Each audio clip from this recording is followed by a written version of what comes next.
అయ్యా రామచరితం కార్యక్రమానికి తిరిగి స్వాగతం అండి. మనం నిన్ననే చెప్పుకున్నాము, త్యాగరాజు కీర్తనల్లో రాముణ్ణి కీర్తిస్తూ సద్విమర్శ చేస్తూ ఆయన యొక్క గుణగణాలను చెబుతూ ఉన్నటువంటి గణరాగ పంచరత్నాల్లో మూడవదైన సమయానికి తగు మాటలాడిన కీర్తనల్లో ఎలాంటి విశేషాలు వివరాలు ఉన్నాయో నిన్న కొంత చెప్పుకున్నాము.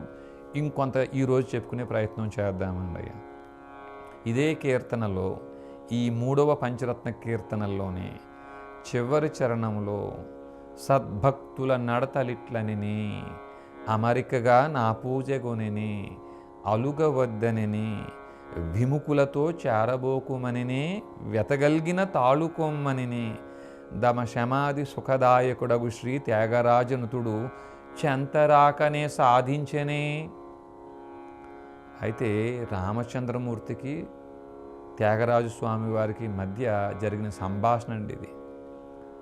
96 కోట్ల సార్లు రామనామ జపం చేస్తూ రాముణ్ణే నిరంతరం ధ్యానిస్తూ రాముణ్ణే ఆయన దైవంగా కొలుస్తూ తండ్రిగా తల్లిగా అన్నీ రాముడే అని భావిస్తూ కేవలం భిక్షమెత్తుకుని ఆ భిక్షాన్ని రాముడికి నైవేద్యంగా సమర్పించి తన శరీర పోషణ చేసుకుంటూ మనకి పంచరత్నాలని అందించినటువంటి త్యాగరాజు స్వయంగా ఆ మూడవ పంచరత్నంలో చెప్పిన విషయం అండి ఇది. రాముడు త్యాగరాజు స్వామికి దర్శనం ఇచ్చినప్పుడు ఏం చెప్పారటండి? సద్భక్తుల నడతలిట్లనిని అమరికగా నా పూజగునిని అలుగవద్దనిని విముకులతో చారబోకుమనిని వెతగల్గిన తాళుకొమ్మనిని. అయ్యా దమ శమాది సుఖదాయకుడగు శ్రీ త్యాగరాజనుతుడు చెంతరాకనే సాధించని. ఇవన్నీ రాముడు చెప్పేటట్టండి, దగ్గరికి రాకుండానే. మనం గతంలో కూడా చెప్పుకున్నామండి. అయ్యా ఈ త్యాగరాజు స్వామి యొక్క శరీరాన్ని ఈ మొబైల్ ఫోన్గా అంటే మనం అనుకోవచ్చు కదండి, ఇప్పుడున్న ఈ కాలంలో ఏమిటండి రాముడు ఈ దగ్గరికి రాకుండా ఇన్ని విషయాలు చెప్పేశారా, దగ్గరికి రాకుండా ఎలా సాధ్యం అని అనుకునేవారి కోసం అండి. అయ్యా మనం ఎక్కడో దూరదేశాల్లో ఉన్నవారితో కూడా చక్కగా మనం ఫోన్లో మొబైల్లో మాట్లాడుకుంటున్నామండి. అందుకు ఉపకరించేటువంటి సాధనాలే ఈ సెల్ ఫోను, అందులో సిమ్, ఆ కీప్యాడ్స్, ఆ పైన ఉండే శాటిలైట్, మన దగ్గరలో ఉండే టవర్స్. అయ్యా ఇక్కడ మనం ఎవరికైనా ఫోన్ చేస్తేనే మన సెల్ ఫోన్లో ఉండేటువంటి ఈ కీప్యాడ్స్ని టచ్ చేయగానే ఆ లోపల ఉండే సిమ్ ద్వారా ఇక్కడ టవర్కి వెళ్ళటం, టవర్ నుంచి పైన శాటిలైట్కి వెళ్ళటం, శాటిలైట్ నుంచి అవతల వారి టవర్కి, అక్కడి నుంచి వారి ఫోన్కి, వారి సిమ్ కార్డుకి వెళ్ళటం, ఇలా జరుగుతుంది.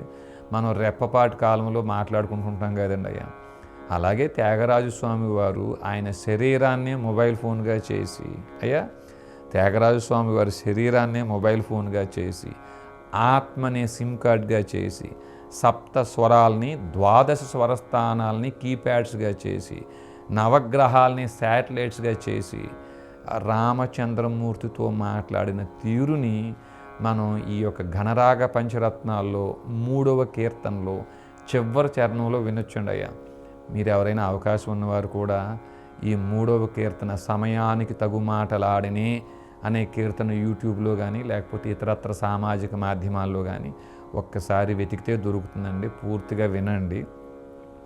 అయితే అసలు రామచంద్రమూర్తి అలాంటి లక్షణాలు కలిగి ఉన్న ఆయన.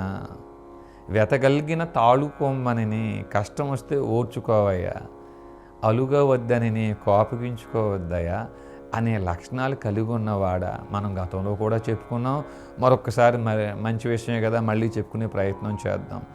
ఇలాంటి తత్వాన్ని రామచంద్రమూర్తి కలిగి ఉన్నారా?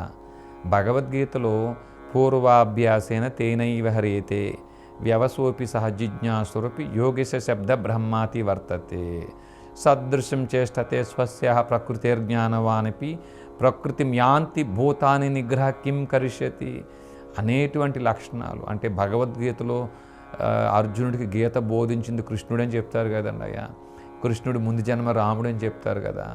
రాముడు ముందు జన్మ ఏంటి? మనం గతంలో చెప్పుకున్నాం, సత్య హరిశ్చంద్రుడని, నారాయణుడిగా వచ్చాడు ఆయన, హరిగా వచ్చాడని, విష్ణువుగా వచ్చాడని, అనేక జన్మలు నీకు నాకు మధ్య గడిచినయాయా అని స్వయంగా ఆ నారాయణుడే అర్జునుడితో చెప్పాడని మనం విన్నాం కదా. ఈ రాముడి యొక్క లక్షణాలు త్యాగరాజుతోటి.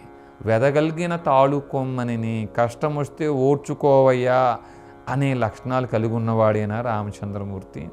ఆ ముందు జన్మలో ఆయన ప్రవర్తన అలాగే ఉందా? రామచంద్రుడిగా జన్మించినప్పుడు ఆయన ప్రవర్తన అలాగే ఉందా? ఇంకొంచెం వివరంగా తెలుసుకునే ప్రయత్నం చేద్దామండి అయ్యా.